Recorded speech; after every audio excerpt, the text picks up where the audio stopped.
મિત્રો આજના વિડીયોમાં આપણે ચેપ્ટર 9 ત્રિકોણમિતિના ઉપયોગો એનો મોસ્ટ ટાઈમ દાખલો જોવાના છે કે જે માર્ચ 2025 ની બોર્ડની પરીક્ષા માટે ખૂબ જ ઉપયોગી દાખલો છે. રાઈટ, તો વિડીયો ચાલુ કરતા પહેલા હજી ચેનલને સબસ્ક્રાઇબ ના કરી હોય તો જલ્દીથી ચેનલને સબસ્ક્રાઇબ કરો અને નોટિફિકેશન પર ક્લિક કરો કે જેથી કરીને આપણે કોઈ પણ વિડીયો મૂકીએ તો સૌથી પહેલા તમારી પાસે આવે. તો આજનો વિડીયો ચાલુ કરીશું. ટાવરના પાયાથી 30 મીટર દૂર રહેલા જમીન પરના એક બિંદુથી ટાવરની ટોચના ઉચ્ચેદ કોણનું માપ 30 અંશ છે. તો ટાવરની ઊંચાઈ શોધો.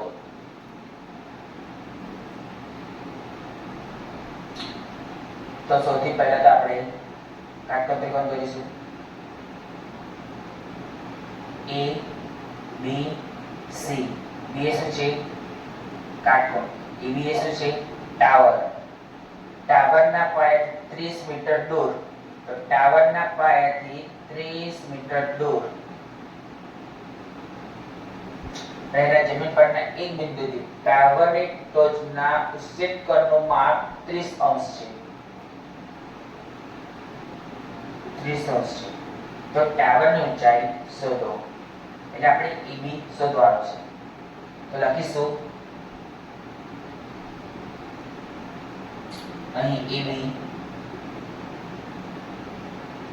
એ શું દર્શાવે છે? ટાવર. લખીશું કે અહીં AB ટાવર દર્શાવે છે, જેમાં A શું છે?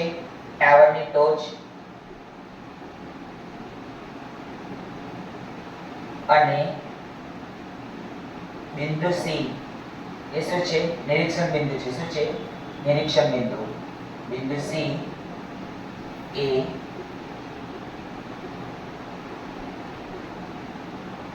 નિરીક્ષણ બિંદુ છે. ત્રિકોણ ABC માં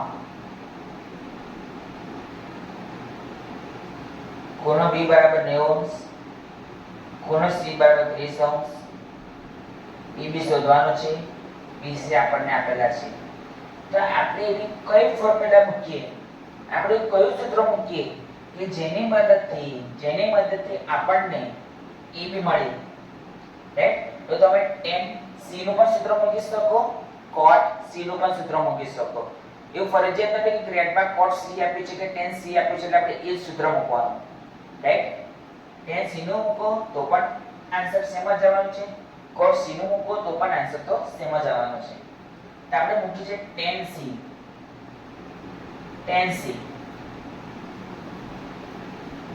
તો tan θ બરાબર સૂત્ર શું? ખૂણા થીટાની સામેની બાજુ છેદમાં પાસેની બાજુ. તો ખૂણા થીટાની સામેની બાજુ તો AB આવી ગયો, પાસેની બાજુ એટલે BC. ચાલો, તો માટે tan C 30 છે, AB શોધવાનો છે. BC કેટલા છે? 30. તો tan 30 ની વેલ્યુ 1/√3 બરાબર AB છેદમાં 30. આ 30 છે એ ભાગાકારમાં છે તો ગુણાકારમાં જશે કે આપણે AB શોધવાનો છે. AB શોધવા માટે 30 ને હટાવવું પડે. ભાગાકારમાં છે તો કઈ જશે? ગુણાકારમાં. એટલે 30/√3 બરાબર AB. માટે AB બરાબર 30/√3. માટે AB બરાબર હવે 30 એટલે 3 × 10/√3. AB 3 એટલે √3 × √3 × 10/√3. √3 ધ્યાન એટલે માટે AB બરાબર શું આવે? 10√3 મીટર.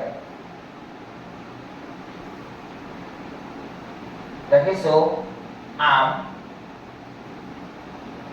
ટાવરની ઊંચાઈ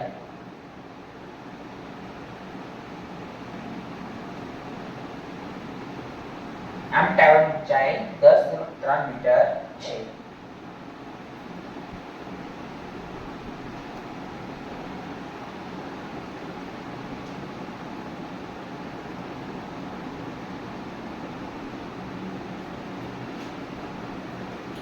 તો મિત્રો આજના વિડીયોમાં આટલું જ. કાલે ફરી એક નવા વિડીયો સાથે મળીશું.